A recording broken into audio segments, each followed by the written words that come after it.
And with that, first one we'll get started with is Courtney Richards from DME Connected. Courtney, if you want to take it away.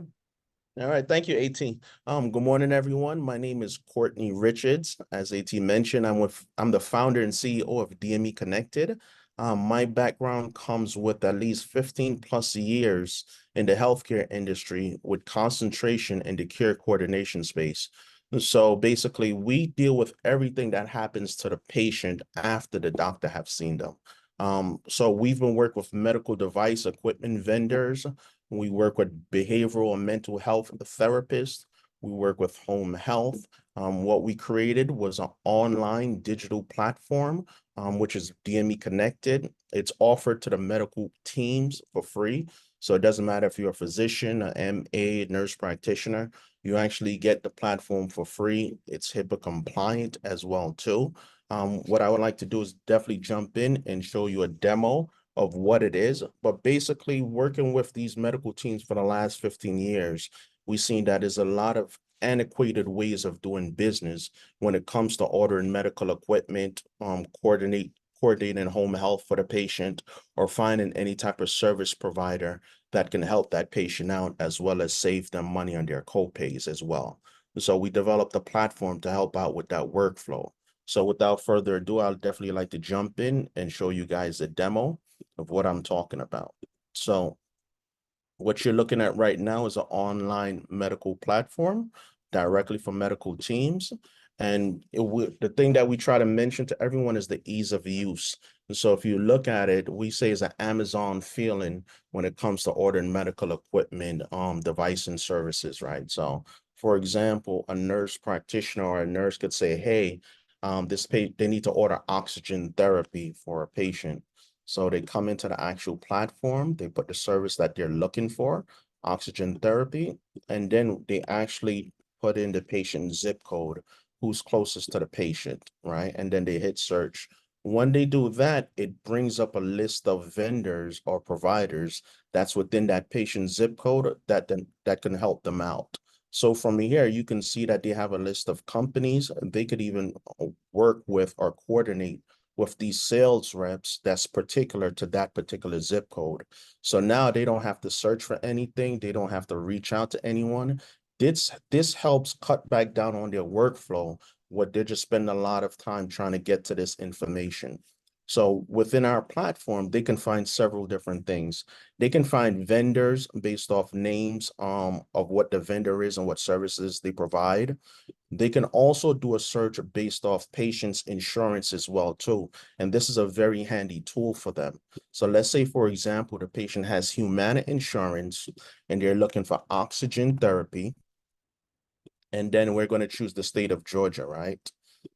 And then they hit search. What they do is that they pull up everyone that can accept Humana insurance that we've worked with, that could provide that service for that patient.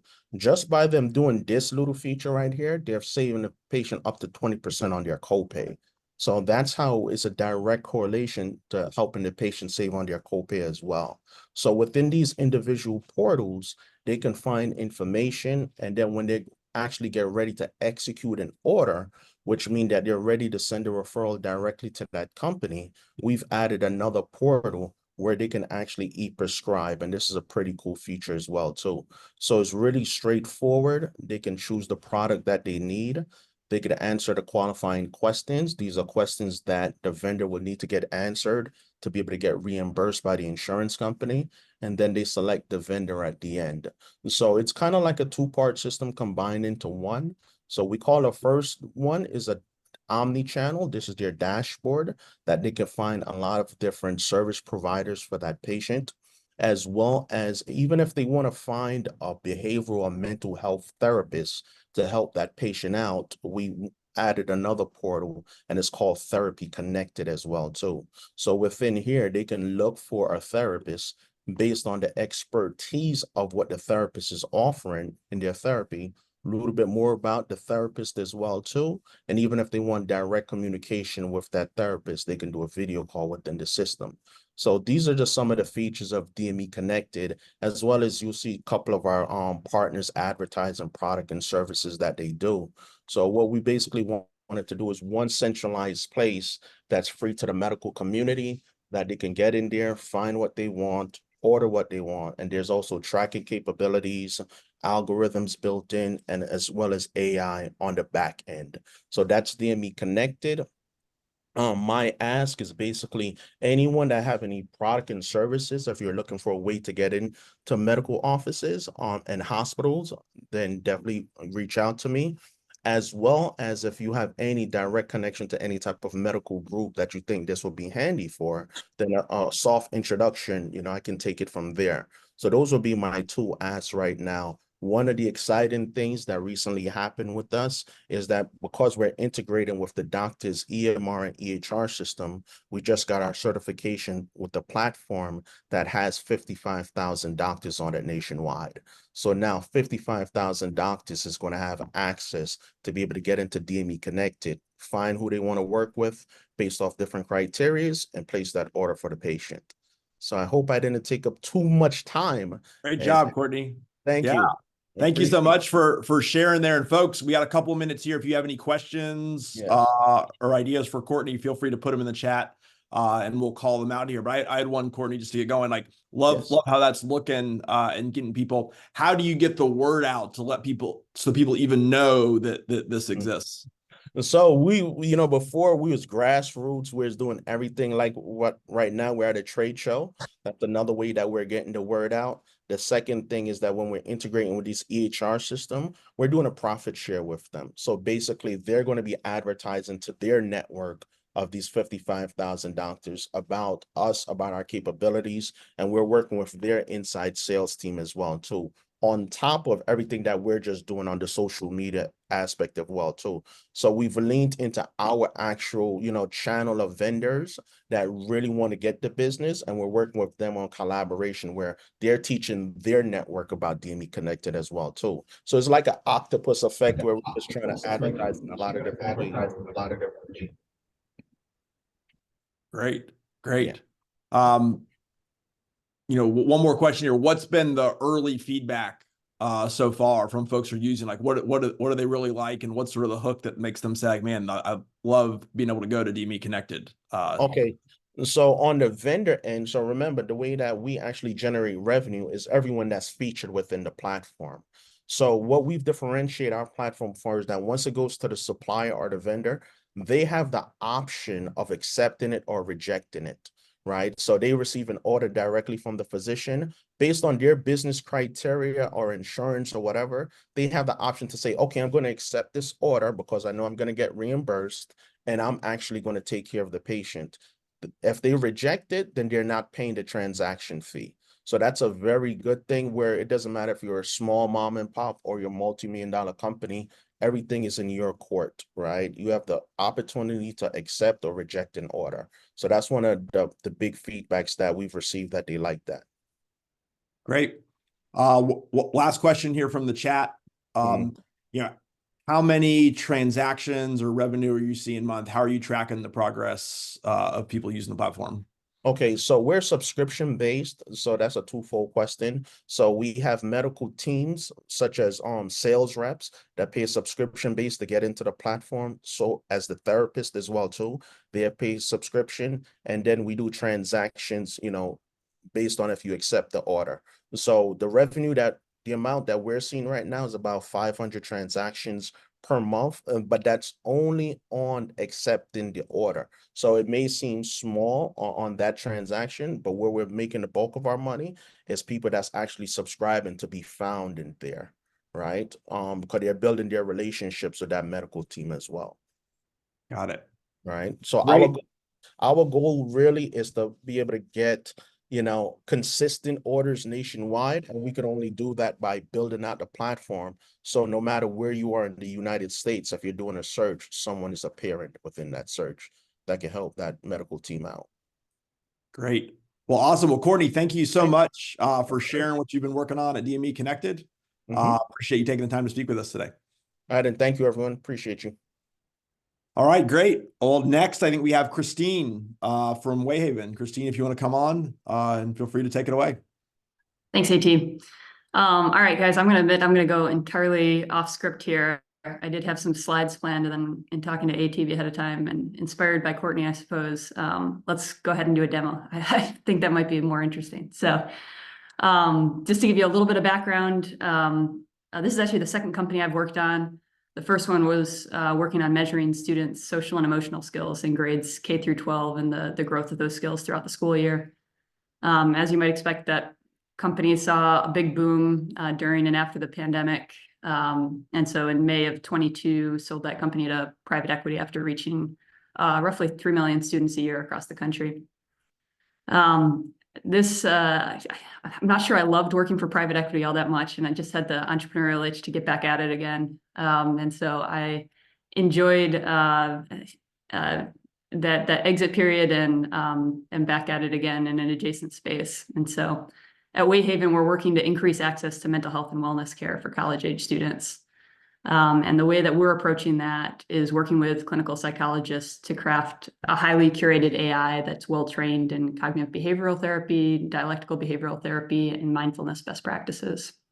We're delivering that to students around the clock via a chat when, times a day that the counseling center might not be open, or maybe students might just not be ready to talk to a human about what they're experiencing for the first time in college. For context, we're about 3 months in, but we're just about to launch with 5 campuses around the country during finals timeframe this spring. So we've got Georgia Tech, University of California, Davis, Furman. Who else am I missing here? We've got Wichita State and one more campus that I'm sure I'll remember by the time they launch here in a couple of weeks. All right, let me share my screen and show you what it looks like.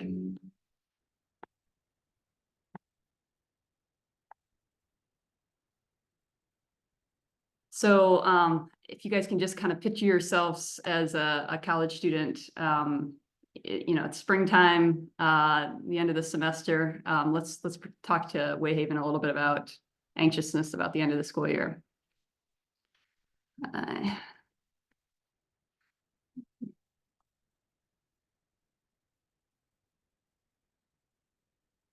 try to intentionally not correct my typos, just like a student would.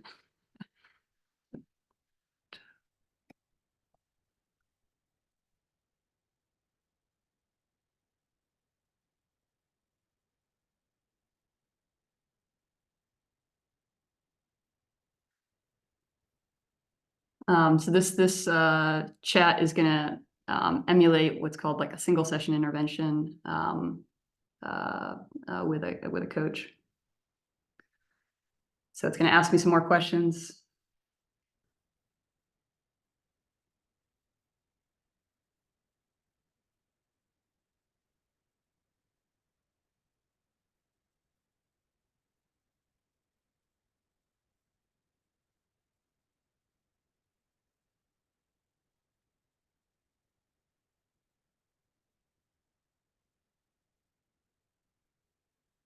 So it'll ask us a few questions, and then we'll dive into kind of setting a focus for the time together.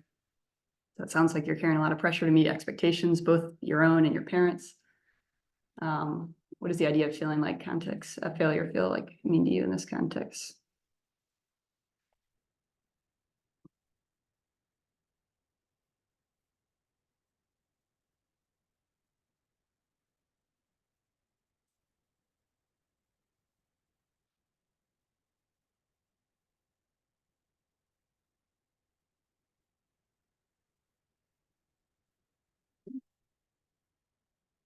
You'll see some like empathetic listening a little bit on Wayhaven's side, and then asking a few questions about the situation in this scenario here. All right, so it's going to kind of focus us on, or ask us about a goal or a focus of what we want to talk about today.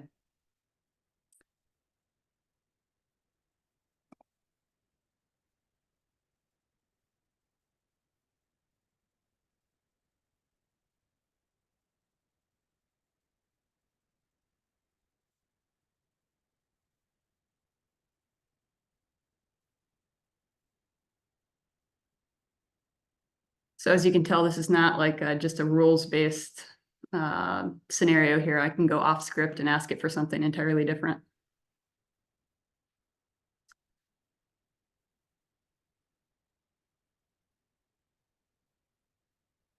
And I can also be very annoying and just not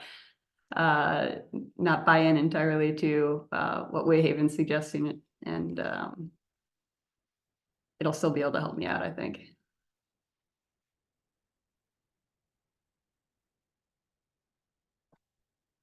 Trying to watch the time here too. I'll as you can tell, it'll help keep helping me think through this current situation that I'm working in. But one thing that's important to us at Wayhaven is also adding in hyper-local context to the situation at hand. And so this model is hooked up to Georgia Tech. And so what I can also do is ask anyone.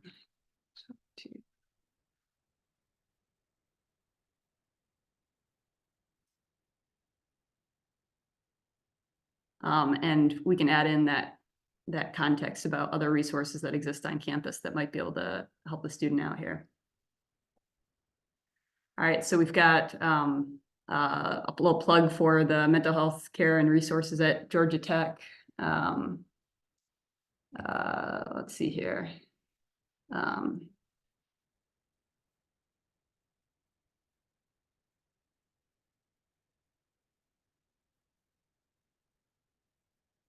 And anyway, I know we just got a few minutes for a demo, but it'll run me through a bunch of options here that I can potentially get help with on campus. I'll stop sharing and look for some questions. I guess in terms of asks, would love any connections that you all have to higher ed institutions. In particular, I've had great conversations with deans of students and VPs of student affairs. And then would love for you to follow our progress on LinkedIn if you follow Wayhaven. Great stuff, Christine. I love how empathetic it is too, that not just giving answers, but asking questions back as well. So as you're targeting mostly, is it universities? Are you going into the high school level as well, or post-university, or is it strictly universities to start? Yeah, I wasn't necessarily intending to get into the high school space, but we've had inbound interest from high schools, specifically private high schools. So we're probably going to launch with a few private high schools in Virginia and North Carolina this fall as well. Got it. And do the schools pay, or do students pay individually? Both. So in the B2B side of things, if the university pays they get licenses for the whole student class, and then the university in return gets the identified and aggregated themes of trends across the university. Mm-hmm. And then we'll also be opening up a direct-to-consumer option as well. Got it. And then how does it work let's just say it's having the interaction and it senses that there's a suicide risk or something more severe that needs immediate attention? Can it immediately direct to anything or no? 100%. We'll have a click. If I brought up, self-harm or harm to others, there'll be a easy way for them to directly call the number that the university wants the student to be calling in on, or a crisis text line, whatever solution they already have on campus. We'll direct the student that way. And if there's imminent and serious self-harm or harm to others, we'll also alert the school of it to let them know if they want to intervene. We'll give them a summary of the conversation. Great. Another question from the chat. Would the public school system be a target market as well? Yeah, it's certainly, public schools, both college initially and also public schools and K-12. I'd probably limit it to high school. There's just more regulations, especially with Parents' Bill of Rights laws that are coming up all over the place. It would need to be a pretty actively involved parent high school, I would say, just in that it's going to require parent opt-in in most states. But other than that, open to the scenarios. Got it. And then last question, there's a lot of different, AI mental health apps out there. Sort of what do you feel sort of is the secret sauce for Wayhaven that helps the clutter? Sure thing. I think what has really resonated with the campuses is being able to add in their specific campus resources, if that makes sense. A lot of if you think of it from their perspective, obviously they're hoping to reach more students, but they're also hoping to get better utilization out of their current resources, especially things outside of one-to-one counseling. They're trying to get more engagement with group therapy or other programming that they've got going on campus. And this is a great way for them to direct students in the right way, especially if they've got their big campus and it's tough to find information about things. Yeah. Well, awesome. Well, Christine, love what you're building here and the mission of definitely a real problem that needs to be solved. So appreciate you spending the time to chat with us today. Thanks, AT. Great. All right. Next up, we've got Gerald from Destined AI. Gerald, you want to come on? Awesome. So I'm going to continue with the share the screen and do my slides though. Let's see. Can you all see my screen? Yes. Awesome. All right, so good morning, everyone. I'm Gerald Carter, CEO, founder of Destined AI. We're on a mission to help companies to detect and mitigate unwanted bias in AI with an initial focus on healthcare. So first, I want to share the vision of what inspires me. So imagine a world where you talk to your phone and AI can detect if you have the flu or diabetes or tuberculosis just from the sound of your voice. Or imagine like automated medical intake. So instead of you going and talking to the nurses, you're talking to AI to do your intake process. Or imagine another scenario where doctors call in to the pharmacist to leave prescriptions, and the pharmacists receive everything automated, populated, and they can be more productive. Like this is all technology that is happening right now, and these are all companies that we're talking to really help them improve their AI product, because the vision is very fascinating, but if it doesn't work for everyone, then it doesn't reach its full potential. So real quick background about me. Previously, I founded one of the most prominent Black-owned stock photography companies. But while I was growing that company, I integrated AI to label our images. And that's when I first got exposure to bias in AI. For example, things like beautiful Black women being labeled as ugly, or Black men categorized as gorillas, or other derogatory terms that I won't necessarily put on a pitch deck. But I was wondering, why was this the case? So I did a lot of digging. I talked to customers like Google, Apple, Amazon, a lot of well-funded startups to try to understand why this was happening. And a lot of it came down to data. And some of the examples I talked to a company, well-funded startup that detects cancer and life-threatening diseases, but it doesn't work on brown skin tones. Like, think about that. Well-funded is out there being used, but most of the population can't really participate. Or even other scenarios, like when it comes to voice, like AI doesn't always understand all types of accents and dialects, right? So how many times how often can a company not really reach their target market because they can't serve the customers at the end of the day? So that's from a user's perspective, but from a company side, there was a study by Data Robot to show that 62% of companies have lost revenue, customers, or employees, or really just even damaged their brand reputation because of bias in AI. Bias against women, people with varying disabilities, and then also diverse ethnic backgrounds. But me, I'm very bullish on AI, so I decided, well, what can I do to help out? And that led me to create Destined AI. So what we do is we provide companies like Amazon, which is our very first customer, with data that allows them to evaluate how their AI is going to perform before they reach real world users. So kind of give you a clear example. So Amazon, their AI listens to doctor-patient conversations. It automatically generates doctor's notes. But where we come in is we provided them with like voice data of African-American, Latin American speakers, so they can evaluate their model's performance, helping them to avoid any type of wrong diagnosis or life-altering outcome being documented.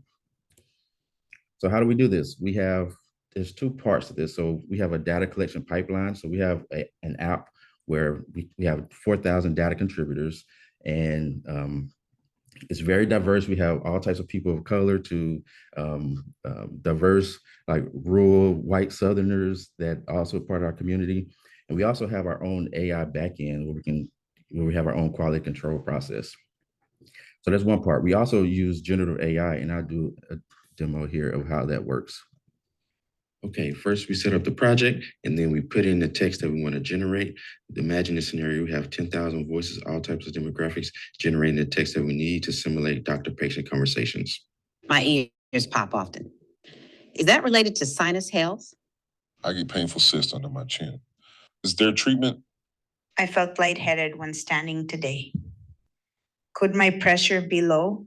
Next, the company can see how their model is performing over a certain time frame. In this example is 4 months. And then they can also see how it's performing based on demographic distribution. And from there, they get those insights that they can now improve their model performance. Okay. All right. So then I'm going to the industry real quick. So there are a lot of companies in the healthcare AI space. Of course, you got the big ones, Apple, Microsoft, Google, and Optum Health, and a lot of startups. That's expected to be a $355 billion industry. Within that, data makes it all possible. That's expected to be $32 billion over the next 10 years. And with a 5% market capture, that's a $1.6 billion obtainable market. So our business model, we provide data at the end of the day so that companies can get insight. So we have pre-made data. So that's where I've identified some opportunities or some gaps in the market. We go ahead and pre-make those data sets. But then also we have data as a service. So Amazon, I use Amazon as an example. So we're doing 2 more projects for them. One where we're collecting the data via our app, and then another where we're generating the data from our community. So I'm founder, CEO, again, of Destin AI, cybersecurity background, but I've had some advisors along the way, data scientists from UC Berkeley, the head of UX and responsible AI in Google, and even successful entrepreneurs here that I met through ATV actually. So that's Destin AI in a nutshell. We're on a mission to help make AI work for everyone, everywhere. Our ask today would really be intros to like Emory, Piedmont, or those type of like healthcare institutions that have like research and innovation arms, because there's an opportunity there where we can work together and help improve AI for everyone. So with that, I'll open up with questions. Awesome. Great stuff, Gerald. Love how you're packing up a great combination of the mission and a flourishing opportunity there.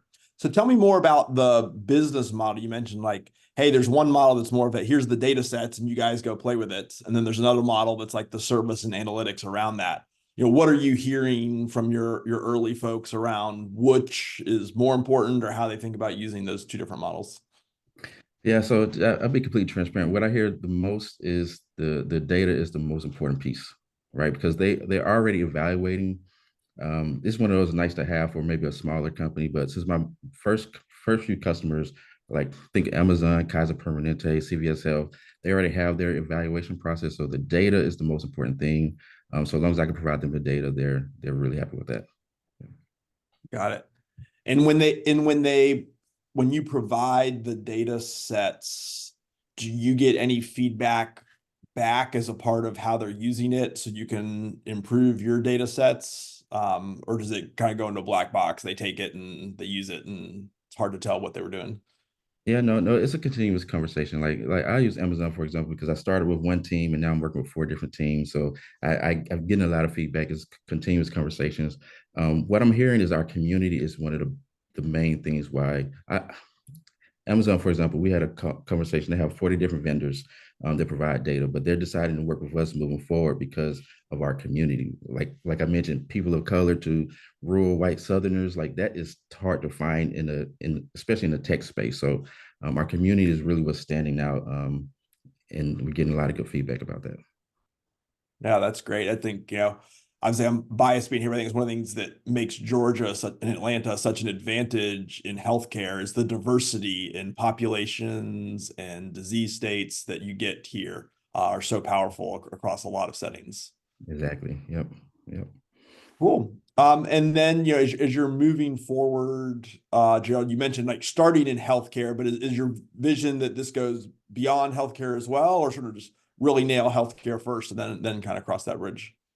Yeah, I'm focusing on healthcare first, mainly because when I did the customer discovery, and just to be completely transparent, it's like I talked to all types of companies, but when it came to healthcare products, the urgency was there because things can go wrong really fast when it comes to AI and healthcare. In contrast to like talking to a beauty company, if their AI works, great. If it doesn't, it's like, okay, it's fine. But there are other areas that needs to be right as well. So example, finance and authentication, voice authentication, like that needs to be right. Like if someone can clone your voice or do something and get access to your account, like that has to be right. So there are other areas where it's high stakes I can see us expanding in the future, but right now I'm focused on healthcare and getting that part right. Got it. All right. Last question from the chat. What are your community building strategies? Oh, wow. Yeah, great question. So partnering with community organizations, that's the way I've been growing the community. And I went from having 100 people a month ago to 4,000 people in our community now, right? And that started from partnering with communities, but then the word of mouth really start to spread. So it's growing on its own right now. It still grows right every day. But yeah, it started by working with community organizations. Great. Well, Gerald, thanks so much for sharing what you're working on here. Love what you're doing. And lastly, we're going to have Blake come join us here and share a little bit about his project and what he's working on. Oh, it's on mute, Blake, I think. I can't hear you.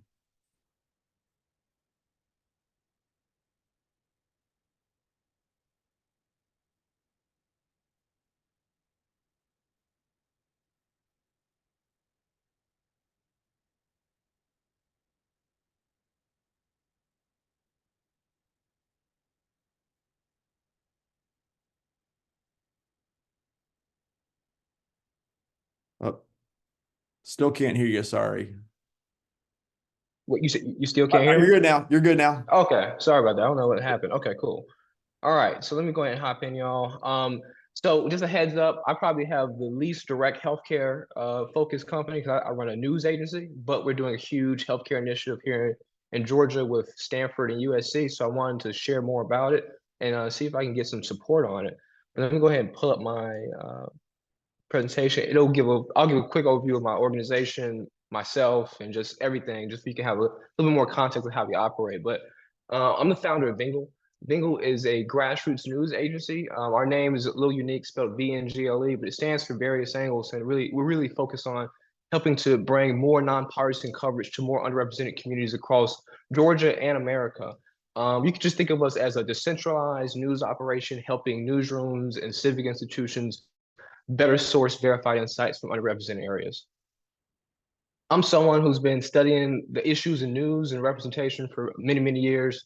I'm an alum of Morehouse, Columbia, the Craig Newmark School of Journalism, and I'm also a fellow at some of the top institutions working at the forefront of addressing problems in news, most notably the Starling Lab for Data Integrity, which is co-founded by Stanford and USC, and who I'm partnering with to do this big healthcare initiative. And the work that we're doing has been recognized by a lot of great people so far. You know, we've recognized as the top 10 power platform for distributing content across the world last year, and we have received awards from everyone from MIT, recognition from Mozilla, and even internationally from the Global Media Congress, which is based in Abu Dhabi.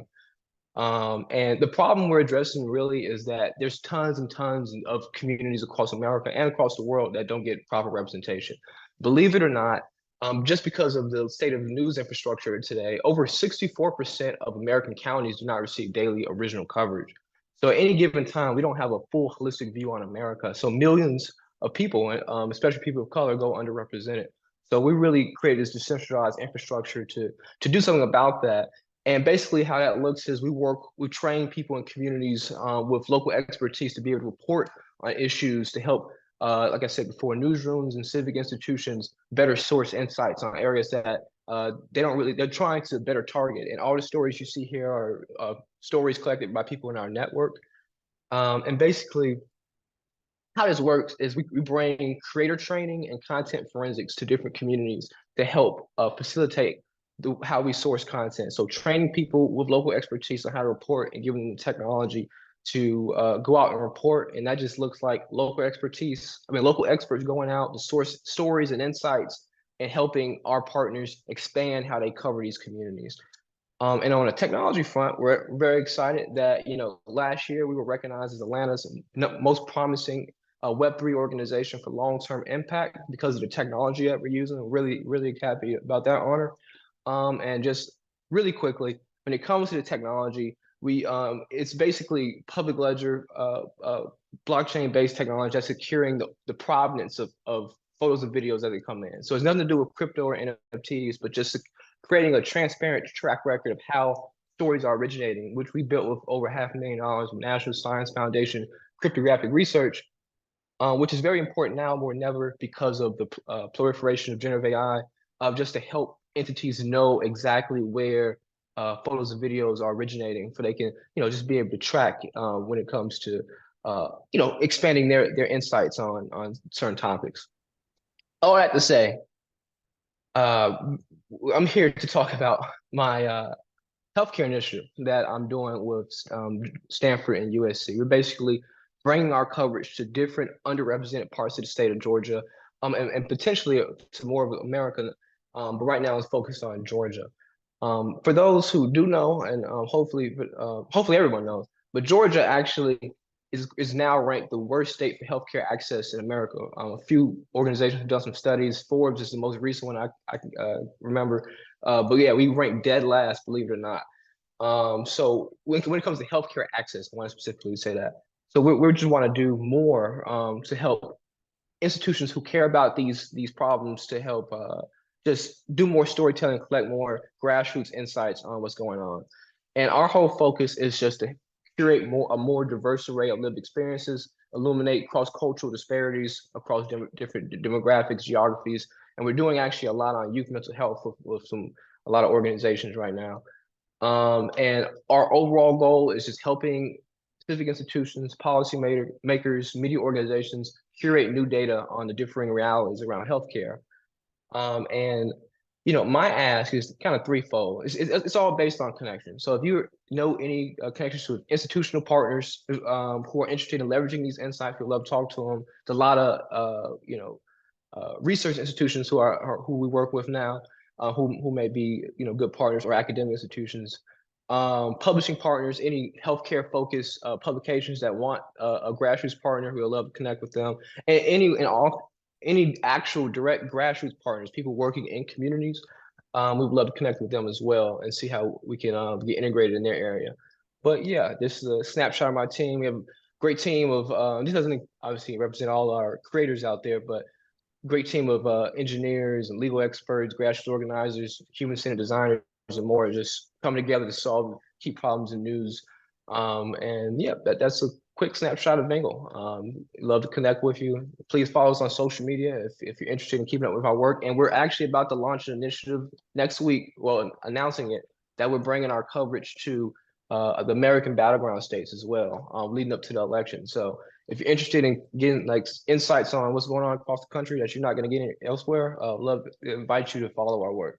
But that's a little quick shot about Bengal. Well, thanks, Blake. Appreciate you sharing and highlighting some of the stories in healthcare that may not be told. So love what you're doing there. Thank you. Thank you. Well, great. Well, thank you to all of our presenters here today, Courtney, Christine, Gerald, and Blake. Lots of different things going on in healthcare, but lots of exciting things. So things I love about healthcare is there's so many different ways it can go. So we got our website, atlantiventures.com/healthcare. You can stay connected to our upcoming meetups. We've got a list of healthcare companies here in Atlanta. If you're not on there and want to get on there, just fill out the form and we'll add you to the list. And upcoming events, we've got an Atlanta Startup Combos meetup in April, some early startups presenting what they're working on.